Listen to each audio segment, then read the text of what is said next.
Hello friends, welcome to sports allrounder YouTube channel. Right, cricket தான் இது. CSK தோத்துட்டாங்க. அதோட ரிவ்யூ ஆல்ரெடி போட்டாச்சு. பார்க்காதவங்க போய் டக்குன்னு பார்த்துட்டு உங்கள் ஒப்பீனியன் கொடுத்துருங்க.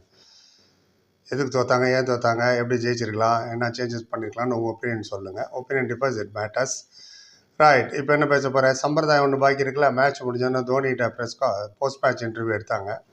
இயன் பிஷப்போ ரவி சாஸ்திரி சில கேள்விகள் கேட்டாங்க. அவர் என்ன பதில் சொன்னார்ன்றதை டிரான்ஸ்லேட் பண்ணுறேன்.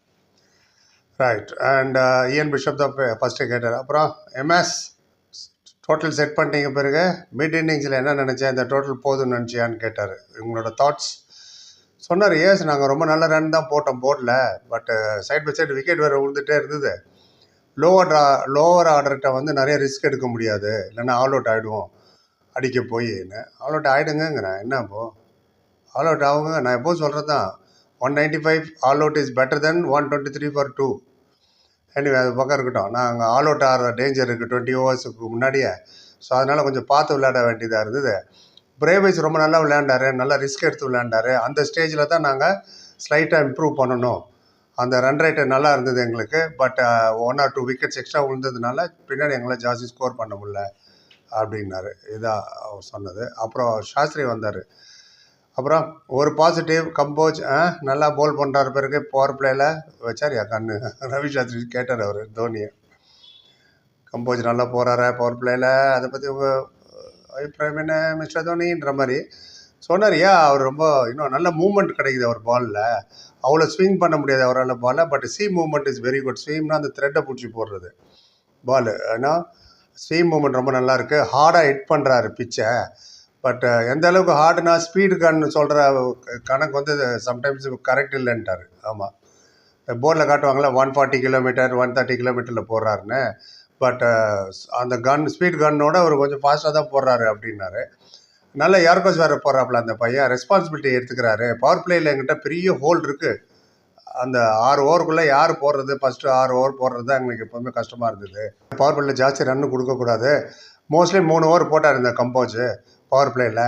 எதிர் பேட்ஸ்மேன் செட் ஆகிடுறாங்க. அதுக்கப்புறம் அவங்க மூவிங் பால் மட்டும் மூவ் ஆகணுன்னா கஷ்டம் அவங்கள அவுட் பண்ணுறது. அதெல்லாம் பார்க்கும்போது நல்லா தான் போலிங் போட்டார் கம்போஸ் அப்படின்ட்டார். அப்புறம் பிஷப் திரும்பி கேட்டார், சூரியவன்ஷியை பற்றி என்ன நினைக்கிறேன்னு. இவங்ககிட்டே அதே மாதிரி ஒரு பிளேயர் இருக்கார், மாத்ரே.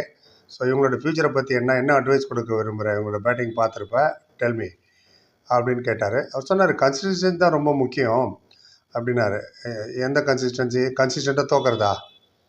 இது நான் கேட்குறது. அது வித் இந்த ப்ராக்கெட்டில் போட்டுங்க. 200 ஸ்ட்ரைக் ரேட்டு வேணும், அதே சமயத்தில் கன்சிஸ்டன்சி வேணும்னா அது கஷ்டம்தான். பட் இந்த பேட்ஸ்மேன்லாம் ஏன்னோ ஒரு இன்னர் சர்க்கிளோ அவுட்டர் சர்க்கிளோ ஃபஸ்ட்டு 6 ஓவரோ கடைசி 6 ஓவரோ எதுவாக இருந்தாலும் 6 அடிக்கிறாங்க இந்த பசங்க. அதனால் இவங்க வந்து ஸ்பின்னர்ஸ் ரொம்ப ரொம்ப நல்லா விளையாடுறாங்க. பட் அட் டைம்ஸ் அவங்க கொஞ்சம் யோசிக்கணும், நம்ம லாங் இன்னிங்ஸ் எப்படி விளையாடணும்னு. லாங்காக ஃபினிஷ் பண்ணிட்டு வரணும் கேமை. அது எப்படி விளையாடணுன்றதை அவங்க கொஞ்சம் திங்க் பண்ணணும்.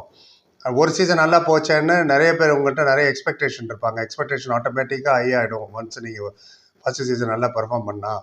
அதை கொஞ்சம் பார்த்துக்கணும். அண்டு எதுவுமே டிஃப்ரெண்ட்டாக பண்ணாதீங்க. உங்களுக்கு என்ன தெரியுதோ அந்த பேட்டிங் மட்டும் பண்ணுங்கள். அவர் பண்ணுறாரு இவர் பண்ணுறாரு எதாவது பண்ண போய் அவுட் ஆகிடக்கூடாதுன்ற அது மாதிரி சொன்னார். நிறைய எதிர்பார்ப்பு இருக்கும், அதெல்லாம் தாண்டி வரணும் இவங்க.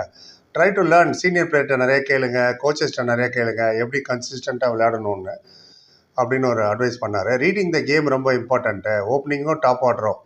Finish the game. ஓப்பன் போகிறீங்களோ 1 டவுனோ, அதான் மிடில் ஆர்டரோ டாப் ஆர்டரோ, finish the game and come. அது வந்து உங்களுக்கு ஆஸ் அ பேட்ஸ்மேனை நல்லா டெவலப் கொடுக்கும், கான்ஃபிடென்ஸும் கொடுக்கும், உங்கள் கன்சிஸ்டன்சி இம்ப்ரூவ் ஆகும். இதுதான் this is my advice to the youngsters who have done well. இந்த சீசன் இது வரைக்கும் நல்லா விளையாண்ட யங்ஸ்டருக்கு இதான் என்னோட ஒப்பீனியன்னாரு. நல்ல ஒப்பீனியன், கரெக்டானது தான். கன்சிஸ்டன்சி அது நான் என்னோடய ரிவ்யூலே சொன்னேன். வெறும் ஹிட்டிங் மட்டும் இல்லை இந்த பையன் சூரியவன்ஷி, கேப்பில் கூட நல்லா விளாட்றாரு, ட்ரைவ் ஷாட்ஸில் நல்லா விளாட்றாரு. That is good. ஒரு சீசன் ஆஃப் ரஞ்சி ட்ராஃபி நல்லா அவரை ஃபஸ்ட் கிளாஸ் பிளேயர் ஆகிடுவேன். அதுதான் தோனியும் சொன்ன மேட்ச் ப்ரெசன்டேஷனில் இதை அவர் சொன்னார். ஸோ நீங்கள் என்ன நினைக்கிறீங்க? அவர் சொன்னதெல்லாம் கரெக்டு தானா? எல்லாம் ஒத்துக்கிறீங்களா? இல்லை என்ன பாயிண்ட் ஆட் பண்ணீங்க? இன்றைக்கி மும்பை வர்சஸ் டெல்லி மேட்ச் வேறு இருக்குது. Axar Patel versus Hardik Pandya, 2 biggest allrounder. அதோட ரிவ்யூ எடுத்துகிட்டு அப்புறம் வரேன். பொறுமையாக பார்த்ததுக்கு நன்றி. Like, comment, share and subscribe. Thank you so much.